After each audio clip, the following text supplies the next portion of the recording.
세상을 살면서 많은 사람들을 만나면서 살아가죠. 그 만남에 대해서 우리는 이야기를 할 때 관계를 가진다라고 이야기를 합니다. 관계는 우리가 참으로 많이 다양한 방면으로 생각하며 살아갑니다. 가족과의 관계도 있고 친구들과의 관계도 있죠. 직장에서는 상사와 부하 직원이라는 관계도 있습니다. 그런데 우리가 생각하는 그 관계는 늘 동일하거나 같지는 않다라는 것이죠. 늘 동일한 관계성상에 놓여 있다라는 것은 아니라는 겁니다. 가족과의 관계가 다르고, 그리고 회사에서의 관계가 다르고, 그리고 친구와의 관계가 다르다라는 것이죠. 관계가 다르다라는 것은 다르게 이야기를 하면은 그 사람을 대하는 방식이 다르다는 것을 이야기를 합니다. 내가 다른 관계성 사이에 있는 사람은 다른 방식으로 대해야 한다라는 것이죠. 관계라는 것은 상대방을 대하는 방식일 뿐만이 아니라 또한 상대방과 내가 어떻게 연결되어 있는지에 대해서 이야기를 해준다고 말할 수가 있습니다. A라는 사람과 B라는 사람이 존재합니다. A와 B는 그 사이에 직장 상사와 부하 직원이라고 하는 관계, 그 관계가 있다라고 한번 생각을 해보세요. A는 직장 상사고 B는 부하 직원입니다. 이 둘의 관계는 어떻게 되나요? 이 둘의 관계는 직장 상사와 부하 직원의 관계입니다. 우리가 앞서 이야기한 바와 같이 그러한 관계입니다. 다시 말해서 이러한 관계성 속에서 A와 B는 업무적인 관계로 맺어져 있다는 것이죠. A는 B에게 일을 시키고 B는 A를 잘 보조하는 것, 그것이 우리가 생각하는 이상적인 상사와 부하 직원의 관계일 것입니다. 이러한 일반적인 관계에 있어서 우리는 그 관계성 안에 존재하는 신뢰라고 하는 측면을 생각하게 됩니다. 내가 저 사람을 신뢰한다라고 한다면, A가 B를 신뢰한다라고 한다면 여러 가지 일을 맡기겠죠. B가 A를 신뢰한다라고 하면은 그 신뢰하는 마음 안에서 A가 하는 말에 대해서 잘 따르고 그 명령에 잘 복종할 겁니다. 그렇기 때문에 관계라고 하는 것은 우리가 생각해 볼 때 여러 가지를 내포하고 있다는 거죠. 상대방을 대하는 방식이고, 그리고 그 관계이면서 서로에게 주어지는 신뢰의 모습을 우리는 관계성 안에서 찾아볼 수가 있다라는 이야기입니다. 그리고 이러한 관계는 상대방을 신뢰하는 그 마음이 크면 클수록, 내가 상대방을 많이 신뢰하면 신뢰할수록, 신뢰하는 그 크기가 크면 클수록 그 더욱 견고해진다라는 것이죠. 내가 이 부하 직원을 너무나도 잘 신뢰한다라고 한다면, 많이 신뢰한다라고 한다면 그게 맡겨지는 일들도 더욱 중요하게 될 것이고, 반대로 그 이 부하 직원을 정말로 내가 신뢰하지 못한다라고 하면은 맡길 수 있는 일은 상당히 제한적이고 한정적일 겁니다. 그렇기 때문에 우리가 이제 정말로 때로는 인격적으로 마음에 들지는 않아요. 저 사람은 정말로 내가 인격적으로 마음에 들지는 않지만 그 사람과의 관계성에 있어서 업무적인 관계성에서는 저 사람을 신뢰할 만하다라고 생각을 할 때 그 사람에게 일을 맡기기도 하고 그리고 그 사람과 함께 대화를 하기도 합니다. 하지만 반대로 이야기하면은 업무적인 관계를 떠나서는 그 사람하고는 정말로 상종하기가 싫다라는 생각이 들 수도 있다라는 이야기죠. 그렇기 때문에 우리는 이러한 관계성 안에서 내가 상대방을 대하고 있는 부분, 내가 그 사람을 어떻게 생각하고 있는지에 대해서도 생각할 수가 있다라는 이야기입니다. 내가 저 사람을 신뢰하는 것이 어떤 부분을 신뢰하는 것인가? 내가 저 사람을 믿고 있는 부분이 어떤 부분을 믿고 있는가라는 것을 바라본다면 나는 그 사람을 어떻게 바라보고 있는지에 대해서 생각해 볼 수 있다는 것이죠. 내가 저 사람을 업무적인 측면으로서 신뢰하고 있는가, 인격적인 부분으로 신뢰하고 있는가, 아니면은 남자로서 신뢰하고 있는가, 여자로서 신뢰하고 있는가, 아니면은 나보다 더욱더 지혜가 많은 지혜자로 신뢰하고 있는가, 여러 가지 모양으로 우리는 여러 사람과 관계를 맺고 있으며 그 관계성 안에서 내가 그 사람에 대하는 그 모습 안에 내가 이 사람을 관계를 맺고 있으며 그 사람을 신뢰하는 그 신뢰의 부분을 발견할 수 있다라는 이야기입니다. 그리고 내가 그 사람에 대한 신뢰가 깨지게 되면 나는 그 사람과 더 이상 관계를 맺고 싶지 않겠죠. 내가 좋아하는 업체가 있고 내가 좋아하는 가게가 있는데 그 가게가 나에게 신뢰를 주지 않는다라고 한다면 우리는 더 이상 그 가게를 방문하지 않게 될 것이기 때문입니다. A와 B의 관계가 업무적인 관계라면 업무상의 신뢰를 줘야 합니다. A와 B의 관계가 인격적인 관계라고 한다면 인격적으로 신뢰를 줘야 합니다. 나는 그렇다면 내가 주변에 있는 사람들에게 어떠한 방식으로 그들을 대하고 있고 어떠한 방식으로 그 사람들에게 신뢰를 주고 신뢰를 받고 있는지에 대해서 생각을 해야 한다라는 것이죠. 만약에 우리가 이러한 신뢰라고 하는 측면, 이러한 관계라고 하는 측면을 이용하려 한다라고 한다면 때로는 우리는 상대방에게 큰 실망을 가지게 될 수도 있을 겁니다. 내가 상대방에 대하여 그 신뢰하는 부분이 있을 때 그 사람과의 관계가 형성이 되지만 그 신뢰하는 관계보다 내가 그 사람을 이용하고자 하는 마음이 더 크다고 한다면 그때는 관계가 무너지게 내린다는 것이죠. 그렇게 우리는 이런 경우를 마주하게 됩니다. 내가 나를 좋아하는 사람이 있었지만 그 사람이 내 재산을 노리고 나에게 접근해서 나의 신뢰를 얻어냈다는 사실을 알게 되었을 때 우리는 그 사람에게 실망을 하게 되고 더 이상 관계를 맺고 싶지 않게 된다는 것이죠. 내가 권력자이고 내 주변에는 사람들이 많이 있지만 그 사람들은 다 내가 가지고 있는 권력만을 바라보고 나에게 다가오고 있고 나는 사람들에게 뭔가 인격적인 관계를 맺고 싶다라고 한다면 나는 그들과 권력자로서의 관계는 맺을 수 있을지는 몰라도 인격적으로는 관계를 맺고 싶지 않을 겁니다. 내가 가지고 있는 그 권력에 빌붙어서 살아가려고 하는 사람들을 마주한다면 오히려 그들과의 관계를 끊고 싶을 생각도 들게 된다는 것이죠.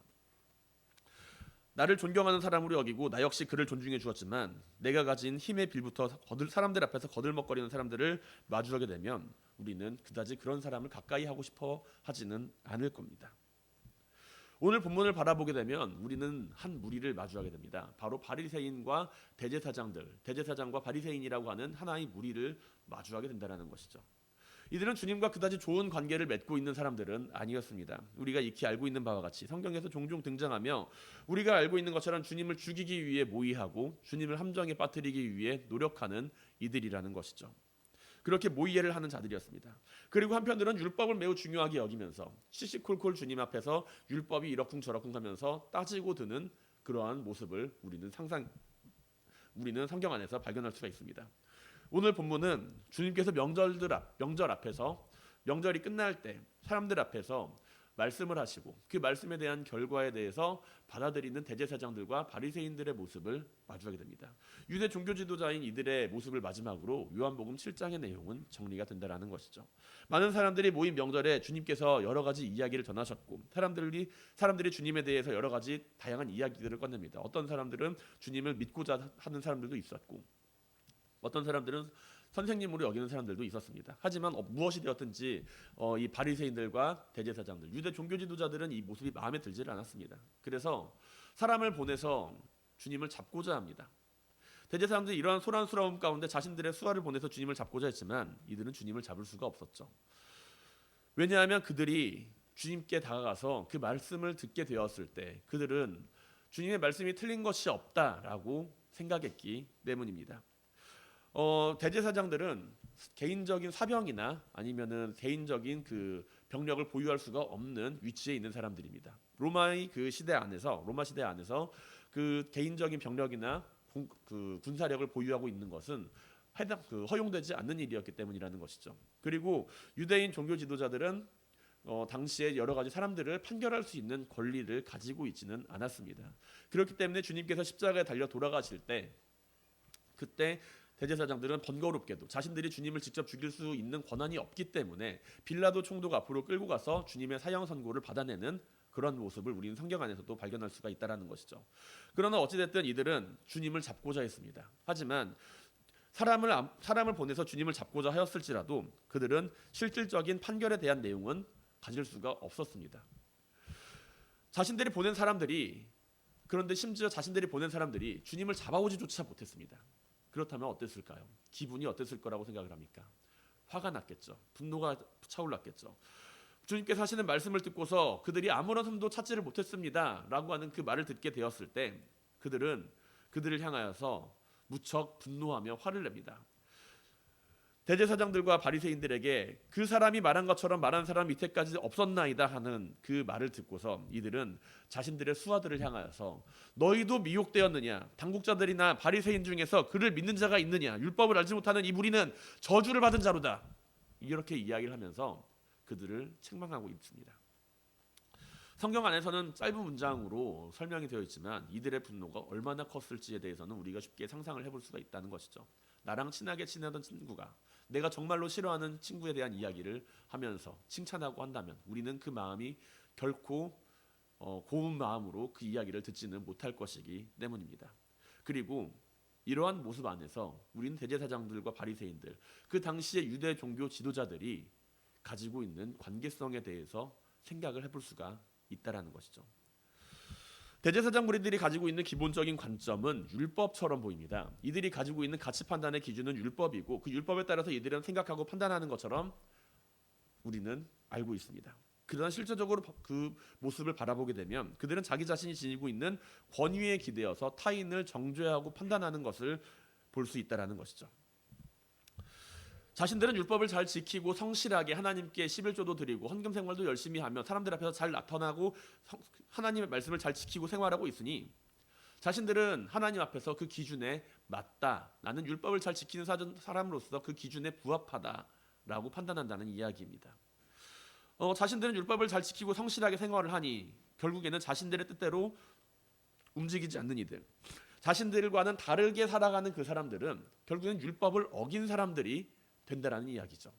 자신들은 율법을 잘 지키고 있고 율법에 대해 성실하게 생활을 하고 있으니 결국에 그 말은 내가 율법을 잘 지키고 있으니 나처럼 생활하지 않는 사람은 율법을 지키지 않는 사람, 불경건한 사람, 올바르지 않은 사람, 하나님 앞에서 경건하지 않고 거룩하지 않은 사람이라는 결론을 가지게 된다는 이야기입니다.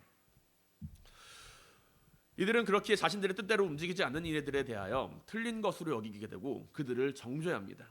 자신들이 보낸 수하들이 주님을 만나고 주님의 권위에 압도당하고 그들이 주님의 말씀을 듣고서 주님께서 특별하신 분이다, 틀린 분이 아니다 라는 이야기를 자신들을 보낸 이들에게 이야기를 했지만 그 이야기를 전해 듣고서 그들의 가치 판단의 기준은, 그들이 가지고 있는 그 관계성의 기준은 자기 자신들에 따라서 틀린 것을 정의하고 자기 자신들에 따라서 다른 것을 거룩하지 못한 것으로 판단하게 된다는 것이죠. 왜냐하면 자신들은 율법을 잘 지키고 있으니까요. 하나님께서 우리에게 지키라고 하신 그 율법, 모세가 만들어 놓은 그 율법을 잘 지키고 있기 때문에 나는 거룩한 사람이다. 그리고 그것은 결국엔 내 말과 내 뜻대로 행하지 않는 사람은 불경건한 사람이다 라는 결론을 내리게 된다는 이야기입니다. 주님에 대하여 아무리 옳은 말과 판단을 가지고서 그 대제사장 무리들에게 이야기를 하였다 하더라도 결국엔 자신들과 다른 길을 걷고 있는 주님의 모습에 대하여 이들은 그 이야기를 전한 이들을 미혹받은 자, 주님께 현혹된 사람들로서 평가를 하게 된다는 것이죠. 그러나 이들이 부하들을 향하여서 너희는 미혹된 자로다 라고 이야기를 하는 그 기준은 어디에 있습니까?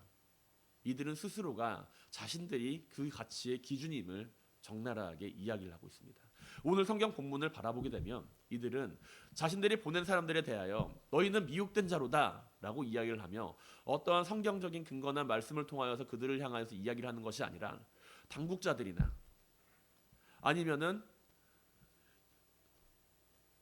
바리새인 중에 그를 믿는 사람이 있느냐라고 오히려 그들에게 되묻고 있다는 것이죠. 결국에 그들이 그 유대인 종교 지도자들이 하고 있는 생각과 그 관계성은 자기중심적으로 이루어지는 관계성입니다. 나는 거룩하고 나는 하나님 앞에서 경건한 사람이다. 난 율법을 잘 지키고 있는 사람이다. 그러므로 나와 다른 이들은 불경건한 자들이다 라는 결론을 내리게 된다는 것이죠. 이러한 유대 종교 지도자들의 모습은 그들이 가지는 교만함을 보여줍니다. 주님께서는 바리새인들의 누룩을 조심하라고 말씀하시는 그 이유를 바로 우리는 오늘 성경 본문 안에서 찾을 수가 있다는 것이죠. 그들은 자기 자신들이 율법을 지키고 하나님 앞에서 경건한 생활을 하는 사람이라고 이야기를 하며 결국에 자신들과 다른 거룩하지 못한 이들을 향하여서 정죄하고 그들 앞에서 자기 자신들이 옳음을 나타내 보이는 그러한 모습을 가지고 살아갈 뿐이라는 것입니다. 우리는 때로 하나님을 믿는 믿음 안에서 자기 자신이 옳다라고 여길 때가 있습니다. 하나님을 믿고 있는 내 자신이 옳다라는 것이죠. 하나님을 믿고 있는 내 자신 정말로 옳은 사람인가요? 하나님을 믿고 있으니 나는 믿음의 선택에 있어서 틀리지 않는 믿음의 선택을 하고 있습니까? 나는 하나님을 믿고 있으니 내가 기도하는 바대로 응답받고 나는 하나님이 기도하는 바대로 내가 이야기하는 바대로 내가 하나님 앞에서 거룩한 생활을 하고 있으니 내가 하고 있는 그 선택은 틀리지 않았다라고 생각을 하시나요? 그러나 우리의 믿음은 틀릴 때가 너무나도 많이 있습니다. 우리는 우리의 믿음을 때로는 절대적인 것으로 생각을 하고 우리의 믿음에 있어서 그것이 마치 거룩한 것인 것처럼 생각을 하지만 틀리지 않는 것은 없다라는 것이죠. 한번 생각을 해보세요. 나는 하나님을 잘 믿고 있고 하나님에 대해서 정말로 신실하게 하나님을 믿고 따르고 있다라고 한다면 그것은 내 믿음이 거룩한 것입니까? 아니면 하나님이 거룩하신 겁니까? 틀리지 않는 것은 하나님이시지 우리의 믿음 그 자체는 아니라는 것이죠. 나는 하나님을 믿고 있고 하나님을 믿으며 따라가고 있지만 우리의 믿음 그 자체는 거룩한 것이 아니라 나는 거룩하신 하나님을 따라 살아가는 사람이라는 이야기입니다. 그렇게 우리는 우리의 믿음을 기준으로서 상대방을 정죄하거나 상대방을 판단할 수 있어서는 안 된다라는 것이죠.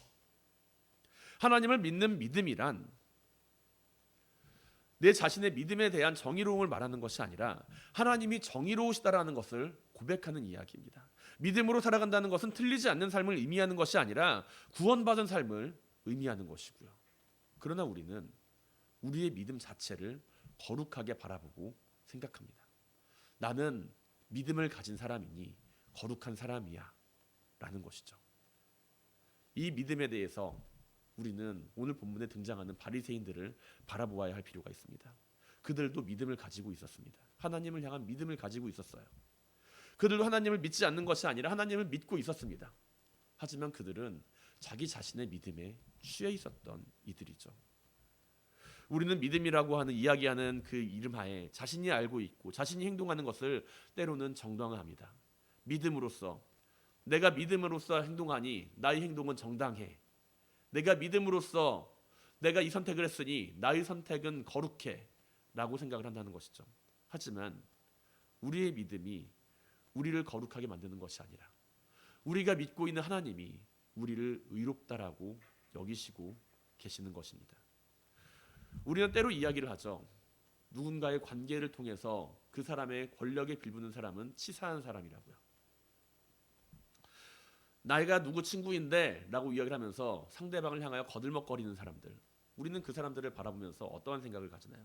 내 아빠가 누군데 라고 이야기를 하면서 거들먹거리는 사람들을 바라보면서 우리는 그 사람은 어떠한 시선으로 바라보고 있습니까? 우리의 믿음은 어떤가요? 내가 믿는 하나님은 어떤 분인데 라고 하면서 사람들 앞에서 거들먹거리고 있지는 않습니까? 내가 하나님을 바라보는 것이 하나님을 존경하고 믿고 신뢰하며 그분을 따르는 것이 아니라 하나님을 향해서 내가 가지고 있는 그 믿음이 마치 내 자신을 의롭게 만들고 내 자신을 거룩한 사람인 것처럼 착각하게 만들고 있지는 않나요? 우리는 하나님을 믿는다라고 이야기를 합니다. 하나님을 내가 믿고 있다라고 이야기를 합니다. 그것은 내가 하나님의 힘에 빌붙어 살아가는 사람이라는 것을 의미하는 것이 아니라 내가 하나님께서 행하시는 그 일을 온전히 바라본다라는 이야기입니다. 우리가 하나님 앞에서 우리의 믿음을 증거한다는 것, 그것은 졸부와 같은 믿음으로써 사람들 앞에 서는 것이 아니라 하나님을 신뢰하고 하나님을 향하여 자신의 믿음을 드러내 보이는 그러한 모습이라는 것이죠.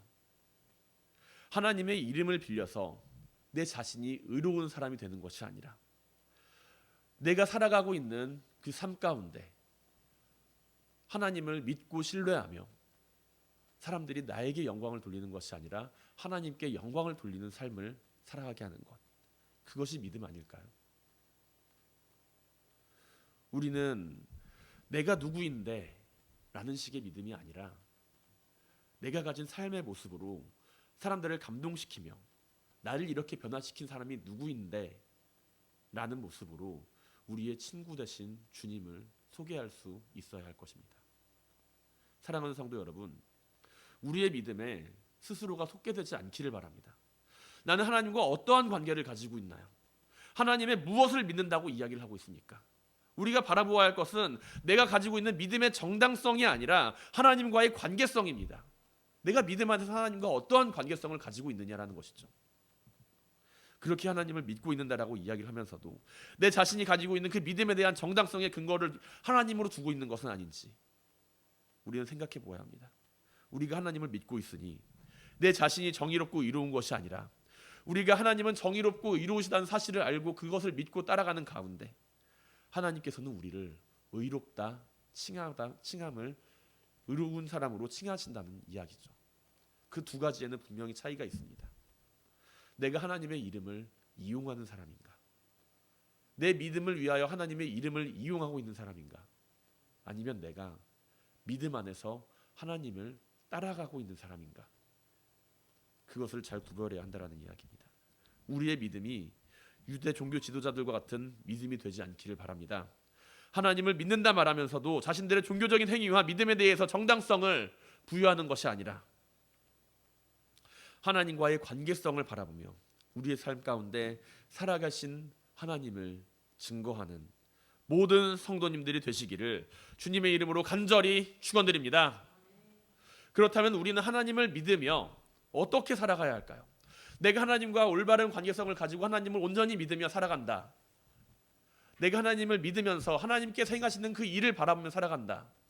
그것은 나의 삶에 있어서 어떠한 관계성의 형성을 가져오게 됩니까? 유대 종교 지도자들도 하나님을 향한 믿음은 존재했습니다. 그들은 아마 그 어느 누구보다도 하나님을 절실히 믿었고 하나님을 따르는 일에 있어서 열심히 한다고 생각했던 이들일 겁니다.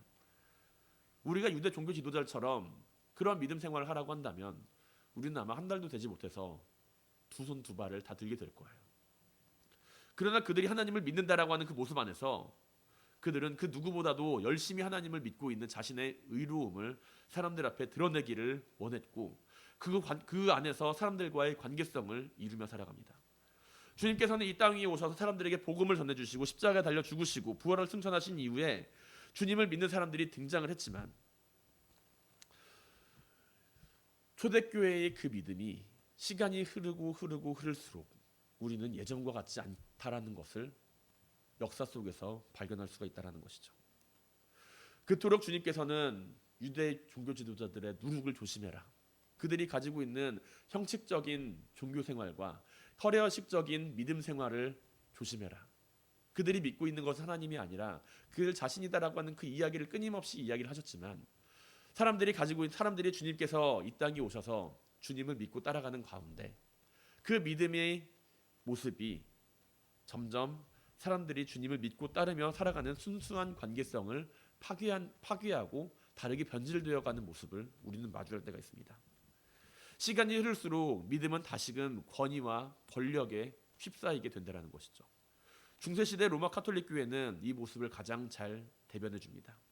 믿음을 무기로 삼아 많은 사람들을 심판하죠. 믿음을 무기로 삼아 십자군 전쟁이라고 하는 전쟁을 일으키고 믿음을 무기로 삼아 하나님이 원하는 사랑이 아니라 수많은 사람들에게 재물을 강탈하고 거대한 성전을 짓는 일에 열심을 다합니다. 역사는 이러한 믿음의 모습에 대해서 그들의 믿음을 바라보는 것이 아니라 세속적인 모습으로 평가를 하게 된다는 것이죠. 믿음으로 이루어진 관계성이 서로를 상처 입히고 서로를 다치게 만들었다라는 이야기입니다. 그리고 오늘날 우리가 살아가는 이 시대 속에서도 믿음을 이용하는 이들은 너무나도 많이 있습니다.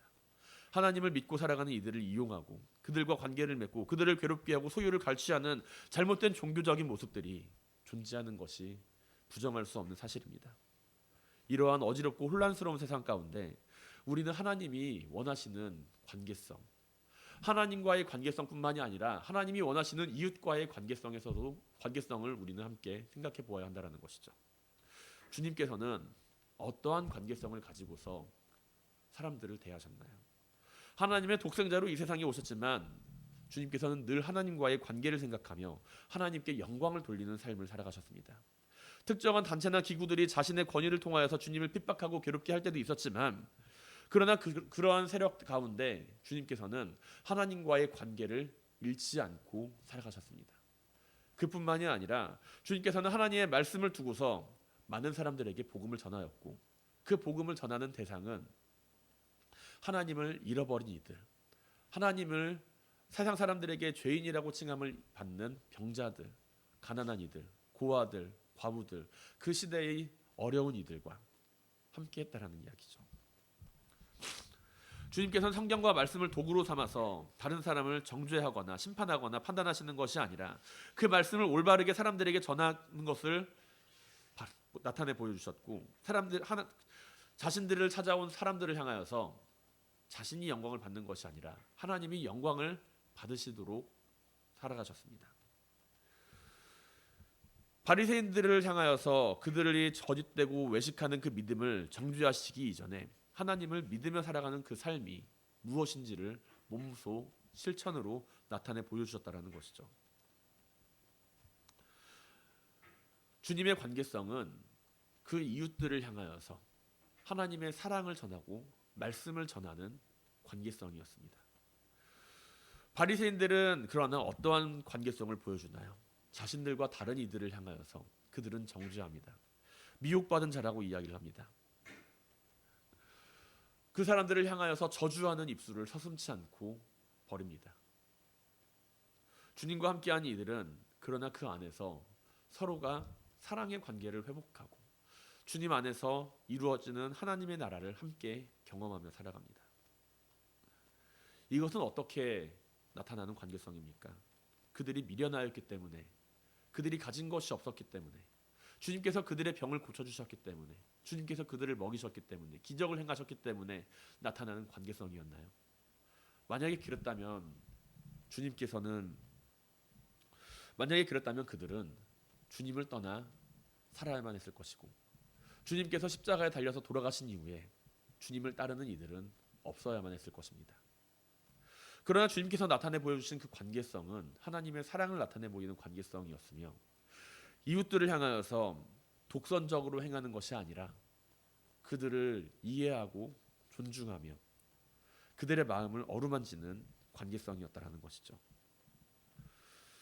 때로 우리는 우리의 믿음 안에서 너무나도 독선적이고 그리고 이기적인 모습으로 우월감에 빠져 있을 때도 있습니다.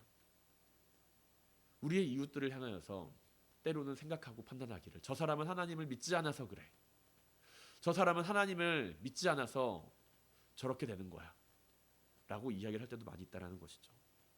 그러나 주님께서 원하시는 삶은, 주님께서 원하시는 그 모습은 하나님의 사랑을 모르는 이들에게도 그들을 향하여 저주하는 입술을 여는 것이 아니라 그들을 향하여서 사랑의 손길을 내밀어 주는 것이라는 이야기입니다.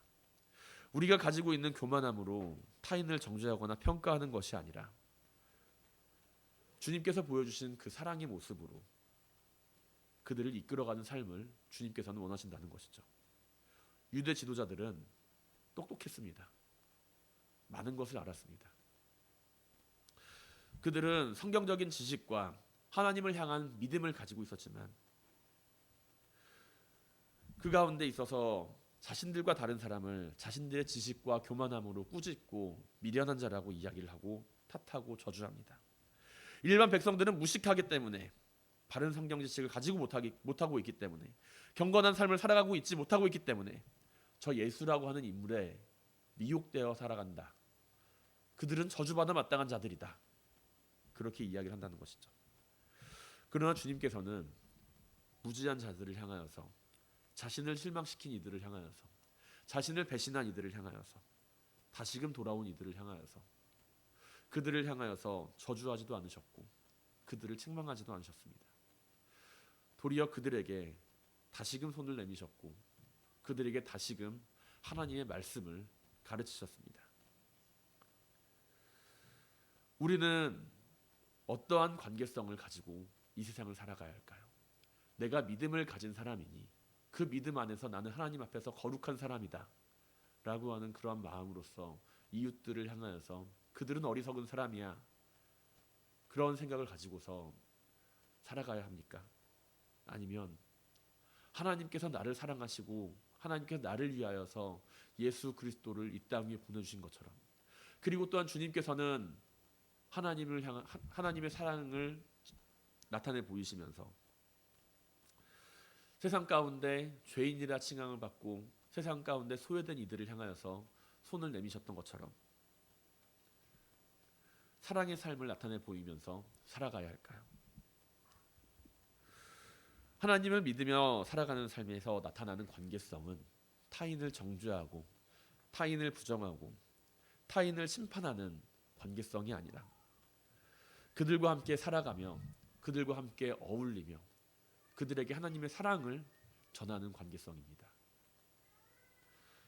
하나님을 사랑하고 이웃을 사랑하는 그 삶을 살아가며 주님께서 보여주신 거룩한 삶을 따라 살아가는 것이죠. 단순히 말씀을 잘 지키는 사람이 믿음이 좋은 사람이 아니라, 주일 예배에 끊임없이 참석하는 사람이 믿음이 좋은 사람이 아니라, 헌금을 열심히 하는 사람이 믿음이 좋은 사람이 아니라, 말씀 안에서 하나님이 원하시는 모습으로 이 시대를 살아가는 사람들이 하나님을 믿는 사람들입니다. 사랑하는 성도 여러분, 믿음을 가진 우리의 삶이 편협하거나 독선적인 삶이 아니라 겸손하고 사랑을 가진 삶을 살아갈 수 있게 되기를 바랍니다. 우리가 말씀 안에서 발견해야 할 것은 내 자신의 의로움을 찾는 것이 아니라 하나님께 영광 돌리는 삶이 무엇인지를 발견해야 한다는 이야기입니다. 주님께서 오셔서 이 세상에서 하나님의 나라의 복음을 전하실 때 모두가 주님을 좋아하는 것은 아니에요. 주님께서 하신 일을 바라보면서 그것을 극도로 싫어하는 오늘 본문에 등장하는 이들도 있었습니다. 그들은 주님을 싫어하고 저주하고 주님을 따르는 무리들을 향하여서 저주받아 마땅한 자라고 이야기를 합니다. 만약에 자신들이 원하는 방법대로 주님께서 일을 하셨다라고 한다면 그들은 주님을 좋아했겠죠. 그러나 주님은 하나님의 방법을 따르고 하나님의 사랑을 따라 행하면서 하나님이 원하는 관계성을 가지고서 이 세상을 살아가십니다. 그리고 주님께서 십자가에 달려 돌아가실 때 주님께서는 자신을 사랑한 이들을 위하여서만 돌아가신 것이 아니라 자신을 저주하던 그 무리들을 위하여서도 십자가에 못 박혀 죽으셨다라는 것이죠. 우리가 이 세상을 살아가며 하나님을 사랑하고 이웃을 사랑하라고 하는 그 말씀을 가지고서 살아간다고 한다면 때로는 내 마음대로 일이 풀리지 않을 때라도 우리는 우리의 이웃을 사랑할 수 있어야 하며 때로는 내 마음대로 하나님이 일하지 않는다라고 생각될지라도 우리는 하나님을 믿으며 살아가는 삶을 살아가야 할 것입니다. 벼는 익을수록 고개를 숙이죠. 우리가 하나님의 말씀을 알아가면 알아갈수록 우리는 하나님에 대해서 더욱 알아가는 가운데 내 자신이 겸손하게 하나님 앞에 그리고 이웃을 사랑하는 모습으로서 이 세상을 살아가야 할 것입니다.